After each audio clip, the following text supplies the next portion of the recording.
It's such a great pleasure and inspiration to be here at PopTech, because every day I see the ideas collide, all the energy and molecule of innovations in the air, and also see so many new opportunities emerging, collaborations, creations, and communication. And then we are witnessing that the new disciplines are transcending. That's really great, and thank you for all the people who came here, gave a talk, and the organizers, and also John, to allow me to share these opportunities. So, my department called Media, Art, and Science, always I really enjoy at the edge or boundaries or borders of different worlds. In this case, art and science. But because the stage is set for music, let me start between the boundary between music and also technologies. One of my students, PhD candidate Xiao Xiao, made a piece called Mirror Fugue, and we performed in many areas. Because music is not a sound, not a vibration of air to stimulate your ears, but all the process of emotional expression in which bodies, breathing, everything is so important, but it's missing in iPod, for example.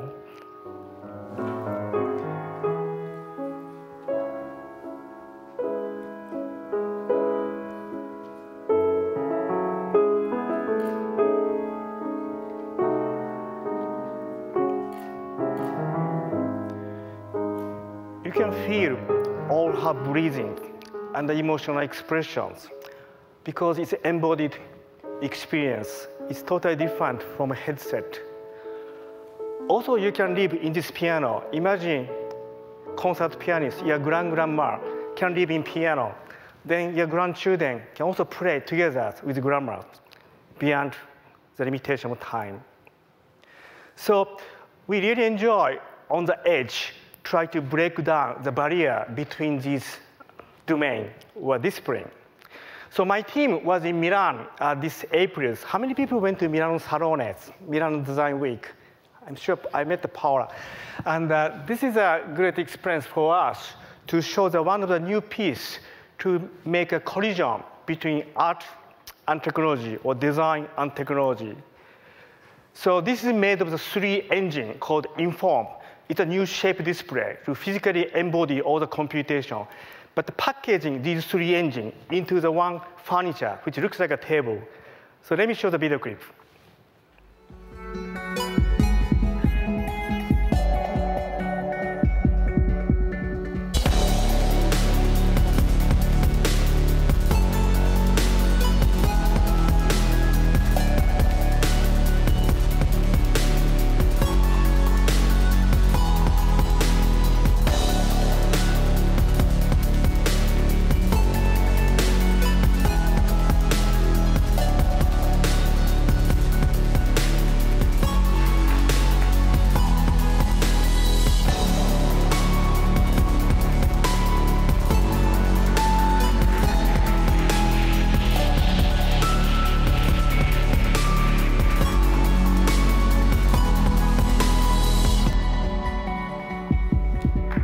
Thank you.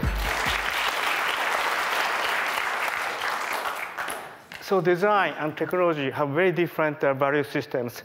Milan Salone is very famous for furniture design, beauty of steel objects, furnitures, and also beauty of surface.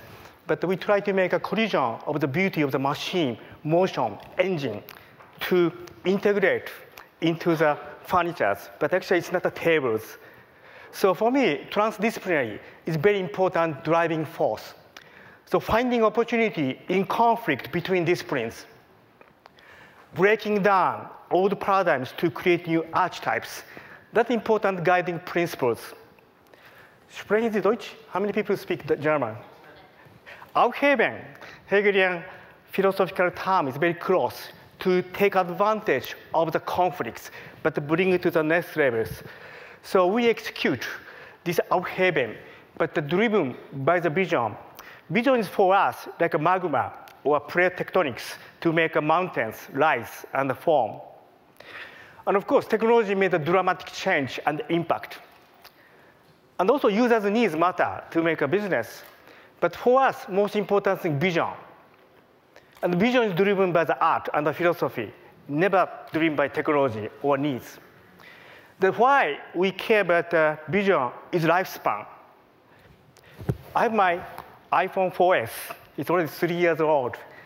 But I know nobody wants to keep using same machine, same hardware, 5 years. It's all go around the fields. Obsolescence is embedded in the design. Also, users' needs, value system, culture constantly change. But the vision, true vision, like a Barnaba Bush mimics, or Doug Engelbart collective intelligence, never fade away. It's live much longer than our lifespan. So these are my visions, my battles against pixel empires, GUI, graphical user interface, in the past 20 years. From day one, I landed at MIT 1995. I decided to make battles against the mainstream, that's pixel. Still today, TV, smartphone, tablet, everything is pixel. Pixel is the main materials to represent idea, but it's ephemeral, intangible. You can't really do anything unless you have remote controls, mouse, keyboard, even touch screen, remote, decouples. Your body is not in equations. That sucks. So I love scientific historic instruments. I go many museums in Paris, London, Tokyo. That's amazing representation of knowledge, human knowledge about solar system, for example. This is Orari. There's no ambiguity about why four seasons exist, why eclipse, lunar eclipse exists. Because of the interface, this Orari is beautiful as an artifact, but there's a very important interface which connects your bodies and this instrument, these handles.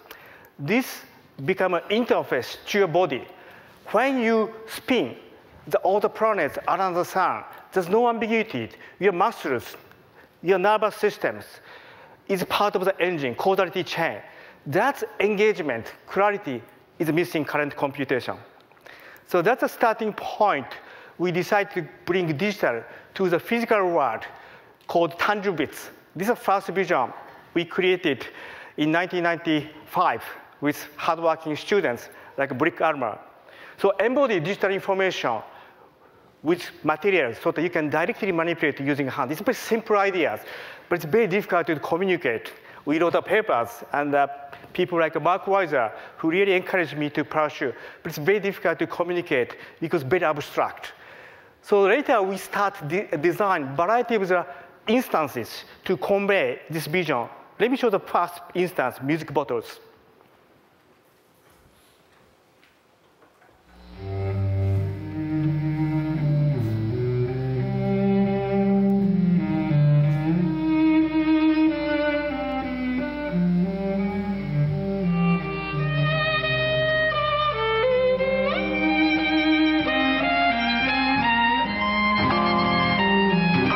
Very simple metaphor. Human beings use bottles for thousands of years, putting a precious liquor or liquid. And it's like a genie bottles or perfume bottles opening. So we can really leverage using our understanding of everyday physical object. Then you can access any kind of information, including music. So this is not about the functionality, but also emotional pleasures. Also, we lost many bottles, fell under the ground, on the floors. You can't reboot. You can't reboot. It's not a game. It's one of those things. We went to glass blowing studio. That preciousness is like our life. But this project, very personal project. I had a dream to give a present, gift to my mom on her birthday. That weather bottles, which contains the weather forecast of Sapporo City. It's my hometown. So when she wakes up, she knows today's a fine day.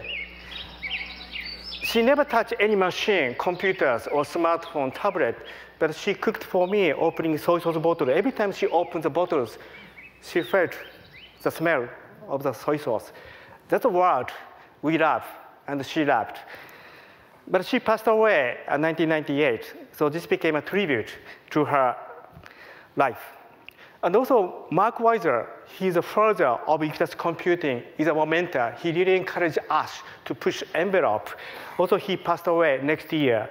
So I wrote papers, bottles, transparent interface as a tribute to Mark Weiser. So I owe a lot of the great pioneers who shaped the landscape of today. So let me introduce a few examples of tangible bits. John Rockefeller, he's my first PhD student, and he did this project called UP. This is urban planning systems, but you remember the iceberg. Tip of the iceberg is not above water. So this frame physical models of the building is the tip of the iceberg. Information now pushed above the surface between digital and the physical. So now you can grab and manipulate these buildings using your hands. Nothing new. But shadow is computational shadow, digital shadow that follows. It's almost 20 years old piece, but still helped us a lot to exemplify the power of the physical embodiment. Because now you can directly touch and manipulate. No ambiguity, I grabbed it, moved it. Same as Lego bricks. And also you can use the 2 hands, and you have a colleagues. You can use 6 hands together, simultaneous, space multiplex. And also you can show the other stuff like a shadow simulation or Navier-Stokes simulation to emulate, for example, wind flow. Also we love clay and the sand. Our ancestor designed many stuff, potteries or landscape using those materials. So this is another example called sandscape using real sand as a materials of form giving, sculpting. But the simultaneously shape, geometry of sand is captured in real time. Then computer augment, annotate based on the water drainage. This shows the vector, how water goes. Also speed can be represented by color, so people can infer erosion, shadows. So there are a lot of the important analysis can be projected onto the sand. So form giving for beauty, right side of the brain, and the analysis using left side of the brain can be done together through these materials. This is the tangible bits. But tangible bits has serious problems. Clay, sand are all shy, frozen, passive. They can't dance. Pixel is amazing. How many people write a code program? Good. So if you write a code, you have a god or queen or princess. You can make a pixel dance in a computer screen, behind the screens. But atoms shy, frozen, they never dance. Even underlying computation make a dynamic change, it's frozen. That sucks. So I decided to make atoms dance, material dance, to keep a synchrony between underlying dynamic computations and the physical representation in sync. So this is an early prototype, 2011. Daniel Reitzinger did for this master thesis called Relief and Recompose. So now you can have a new materials, also a new way to interact. So rendering is very important, pixels on the computer screen. But now you can render information in the physical world. So physical manifestation and the computation models strictly synced in real time. Imagine mountain Alps in Europe, which used to be under the water, but the mountain building forming can be now simulated, represented as like animation in the physical world.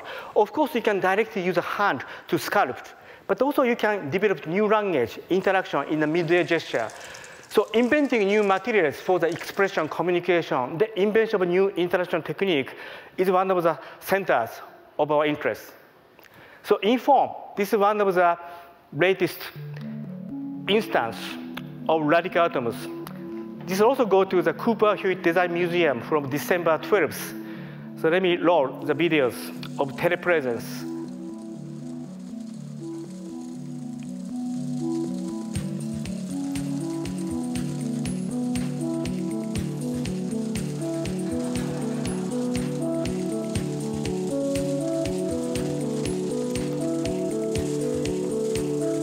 Transmitting your existence, presence, something very important. So many people work so hard using audiovisual teleconference. People use Skype and the Google Doc. These are great, but still disembodied. Your body is far away. intact. So we want to really transmit not only the body, but any artifact in real time. Now use the basket. You can also read a book for your kids, even if you're on the road.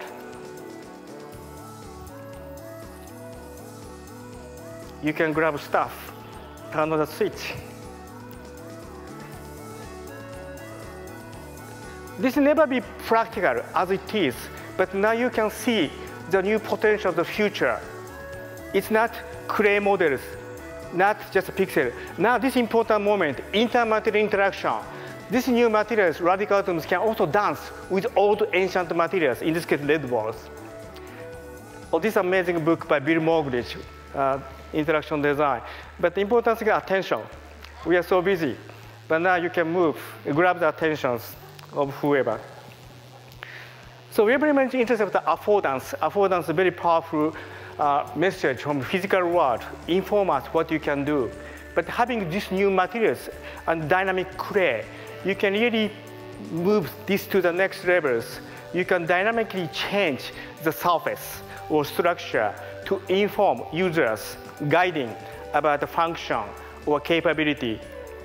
Also, always when dream is a digital physical clay, you can extrude and give a form, then communicate. Not only sharing a pixel, but letting people refer, point, even manipulate from over distance.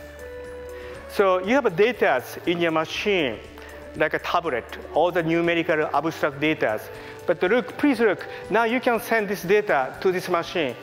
This is not printing. This is not a 3D printing. Printing is dead, frozen. This is living, computation. Still all the number, bar chart, it keeps satisfying the constraints propagation. All the mathematical equation can dance. You can put a ping pong ball to understand steepness of the curve. It's totally different way to learn or express the idea or information. It took 2 years putting so many 1,000 pins, but we are MIT. We enjoy. It's kind of painful. Also, thank you for all the students. But also, we can really start in some artistic exploration. So let me show the bonus clip. It's artistic exploration, because we love Escher. Sorry, can I go back? Okay. Then one more slide. Oh, sorry, one more. Could you go back? Sorry, okay. Sorry for that. Okay, first video starts. Can you also click second image? So basically, it's a relative movement of the ball and the structures. Can you click the next? Okay, great. That's the opposite one. So don't ask me why. This is art. Nothing to the practicalities. But those inspire me. Oh, this could be a great medium for the expression, artistic expression. That's the reason we decide to extend this idea to transform, bring it to Milano Salone, then to test. Can you really communicate the idea? So let me show the video. So one of the important messages we want to really invent and give a new materials for the expression for the most creative people, artists, designer, and kids. Today, there are only two materials. One is shy, frozen, passive materials, like a plastic, wood, metal, or glass. These are also great, but frozen. Second, dynamic computational materials, but they are pixel, intangible, stuck behind the screen, 2D flat screen, even fake 3D, it's 2D. But this is a new third type of materials which dance computationally, reflecting all the underlying engine. So first you saw the wave, interactive wave, but this is a storytelling mode. The theme is nature and machine. Machine is very jealous about nature, its beauty, aesthetics. So machine started emulating the aesthetics of the wave, developing algorithms under the water. Now you can see emergence of the algorithms, aesthetics. Even you may think about the mathematical equation. So now you see phase-shifted multi-layer. This is the expression of the machine. Also, our materials are social. They want to dance. So now, radical atoms, white pins dancing with old, ancient, frozen materials, red balls. Red balls has no consciousness, no computation in it, but still they can dance together. So we use the term shape display, but it's not a display. It's a machine, robots, actuator to make things move and even dance.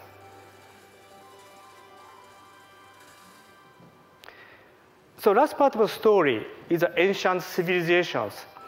There was a king and empire, city, castle near the seashore. They built amazing, beautiful city, castle. But his empire didn't last so long. Nature struck back. And the city, castle, civilizations all sank under the water, like Atlantis. So this is a story my team told in Milano as one of 1,000 stories we can tell. So what kind of story you want to tell if you're an artist, designer, creator? That is a message we want to disseminate with amazing students who work so hard, putting 1,152 pins, soldering, debugging. So thanks to these guys. So trance, this is very important because seemingly in contrasting fields, but when they brought together, like this PopTech, they inform each other through the collision of the idea. Also transform into a new dimension, greater than each alone. And it's also transmute beyond any preconceived expectation. That's the most exciting things to be on the edge and to come here, like PopTech. So mountain forming is something very interesting metaphors because I landed at MIT 20 years ago, 1995. The next year, John Maeda also landed. John started the aesthetics and the computation group. I was middle of developing tangent media group, back to back in the Cambridge, E15, fourth floor in the corners. But I was very naive at the time. The reason I chose to come to MIT is I thought MIT was like a mountain, so high that the top is beyond the cloud, hidden. And there was no path leading to the top. But after that, I learned it's completely wrong. I was so naive. I realized there was no mountain to climb to begin with. To create a mountain from the ground zero, then to be the first to reach to the summit. That's only the reason, only the way you can survive at MIT. I really enjoyed this pressure. It's crazy. So this Alan Kay's very important message. The future is not predict, but to invent. But to predict and invent, most important driving force, magma or plate tectonics, for me, is a vision. So we have to really dream up what kind of future you want to see, envision. But also speak all the language, computer science, mechanical engineering, electronics. Also recently we started biology.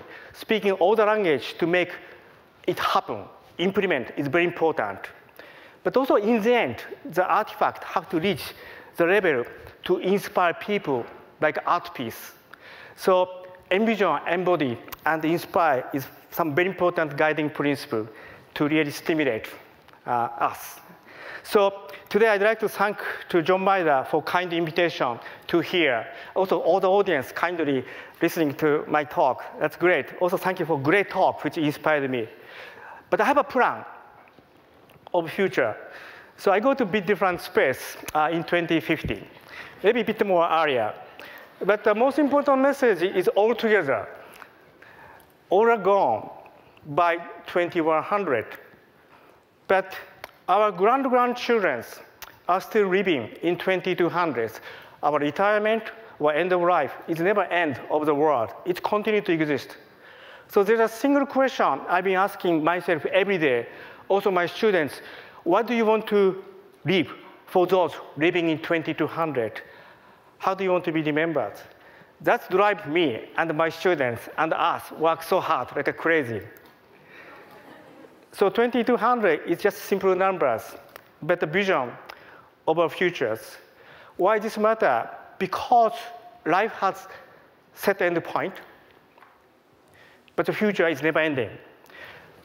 We love technology, we develop technology, but the important thing is technology soon become obsolete.